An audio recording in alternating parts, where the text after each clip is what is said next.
победа в квалификация тази година, 13 в неговата кариера, Нико Росберг, Луис Хамилтън втори, трети Валтери Ботас. Нико, много силен момент в сезона, много важна позиция, 4 преднина пред Луис Хамилтън. Става ли по-горещо между теб и Хамилтън в борбата за шампионата, 3 сезони преди финала? Да, днес поработихме много добре като екип с инженерите ви. Много съм щастлив с баланса, който успяхме да постигнем в колата. Бе сериозно предизвикателство, защото вятъра се променяше постоянно. Тази сутрин условията бяха много различни, много по-студени, пистата се променяше през цялото време и не бе много лесно всичко да се подреди правилно, но накрая постигнахме много добър сетъп на колата. Колата бе много добра и съм много доволен с този резултат.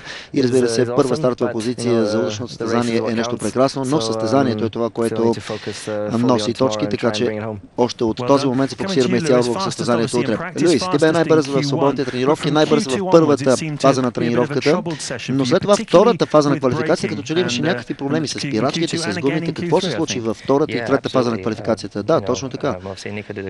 Очевидно Нико свърши чудесна работа днес. Аз имах трудности с спирачките. Предна лява гума, ако видим температурите на предна лява спирачка, бе винаги около 100 градуса по-студена от дясна спирачка. Каквото и да правех, винаги блокираше. Опитах се да избегна проблема, да го заобиколя, но тя постоянно блокираше и може би това е причината, поради която губих време.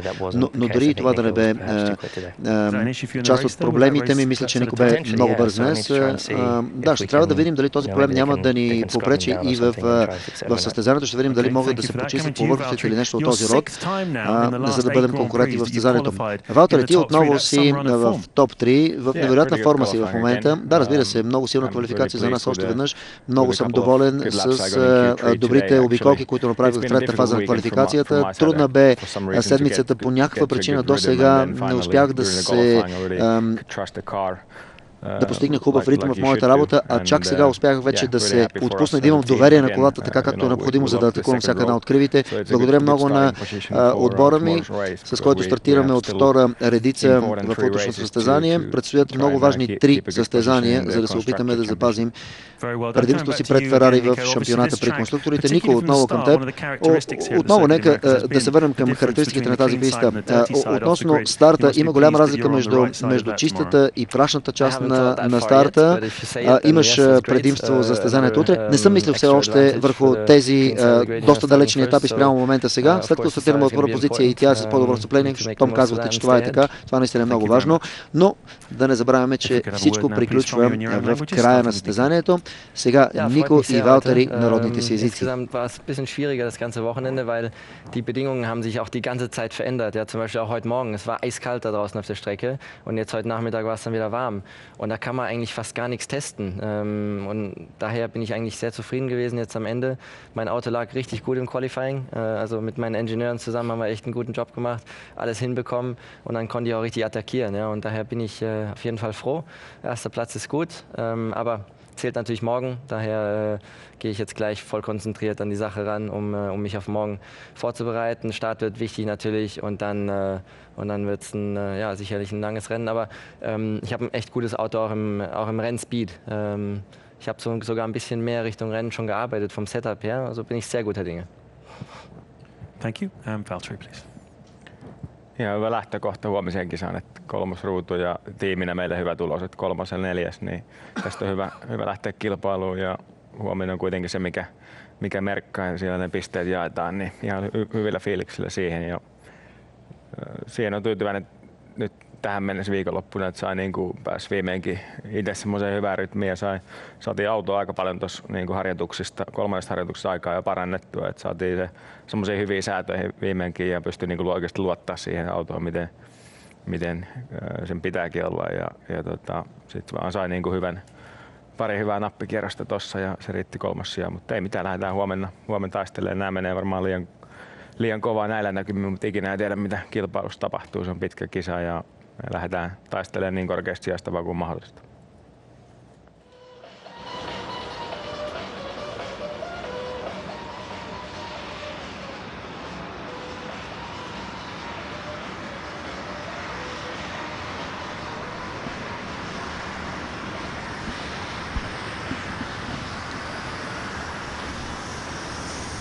Вълнуваща квалификация с, според мен, много приятно и изненадващ край. Нека сега да си припомним най-интересните моменти от квалификацията за голямата награда на Съединените щати. Днешната квалификация имаше и това значение, че с успеха в нея при всички случаи Нико Росберг си осигури победата над Хамилтън поне в квалификациите тази година, защото за него това бе 9-ти успех, 9-то по-добро представяне, отколкото Хамилтън, който има 6. Така че в следващите две състезания дори Хамилтън да успее, Нико като престане в квалификациите ще изпревари Хамилтън, което само по себе си не е никак малко. Началото на квалификацията, естествено в центъра на вниманието отново бяха двамата състезатели на Мерцедес, които след успеха в тренировките до момента бяха безспорни фаворити. Хамилтън започна с проблем още първата част, по-късно се оказа, че има неприятности като цяло с работата на спирачките до самия край на квалификацията. Естествено, с лекота преминаха напред в хода на борбата в днешния ден, а четирикратният световен шампион Себастиан Фетел направи една единствена бърза обиколка в началната фаза на квалификацията, с която да запише достатъчно добър резултат, за да си гарантира участие в утрешното състезание, което ще трябва да започне от пита заради сменените компоненти в задвижващата система.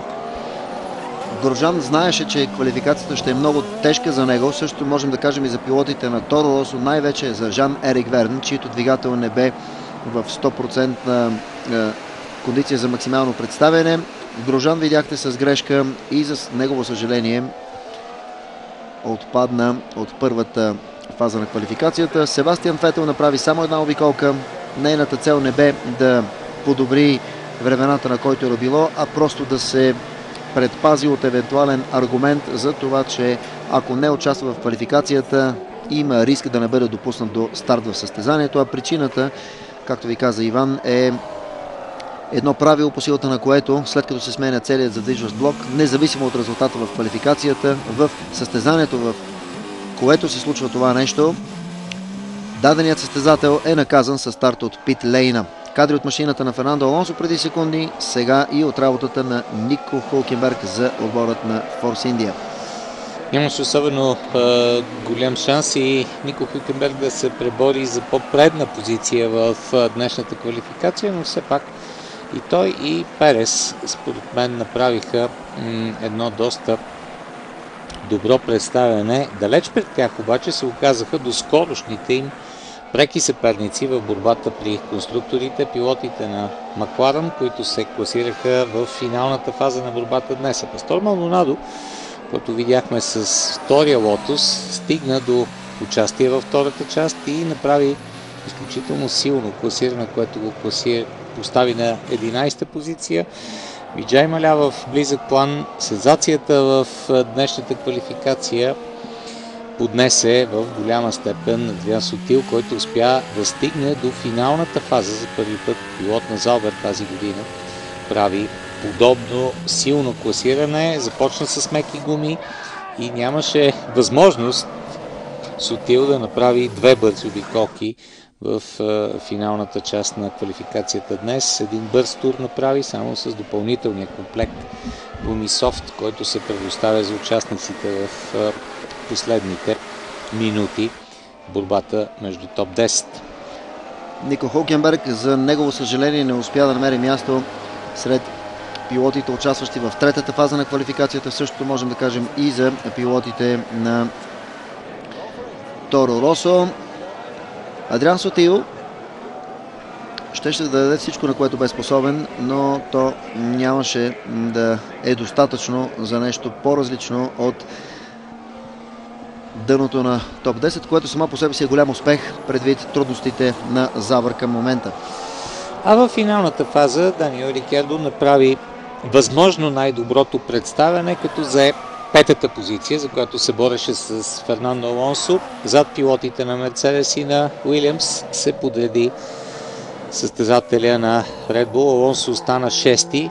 Предвид наистина доста различните условия на стартовата решетка на пистата край Остин. Разликата в подреждането на пилотите на четни и нечетни позиции има доста сериозно значение преди началото на утрешното състезание.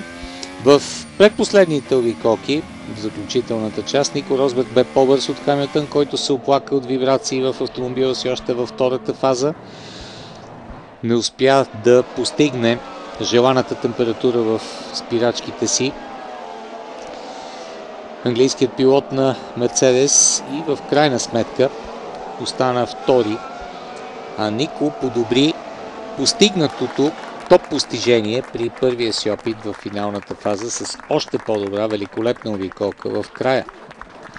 Напълно заслужени аплодисменти за Нико Росберг, за отбора на Мерцедес. Сигурен съм, че Хамилтън ще има много за какво да съжалява, но все пак отново блокирана първа стартова редица от сребърните стрели и отново най-бърз от останалите е Валтери Ботас. Да, за шести път в последните 8 състезания финландският пилот на Уилямс е партньор на колегите си от Мерцедес в пресконференцията, която видяхме преди малко. Поглед отново към прекрасната писта край Остин, където утре ни очаква предпоследното състезание за годината във Формула 1. 17 точки аванс за Луис Хамилтън преди състезанието в Щатите. Уважаеми дами и господа, благодаря ви, че бяхме заедно в свободните тренировки и в квалификацията днес. Очакваме ви утре с старта на Гран При на Съединените щати. 9 часа и 30 минути, начало на нашето коментарно студио. Стартът на състезанието е в 22 часа. Приятна вечер, до утре!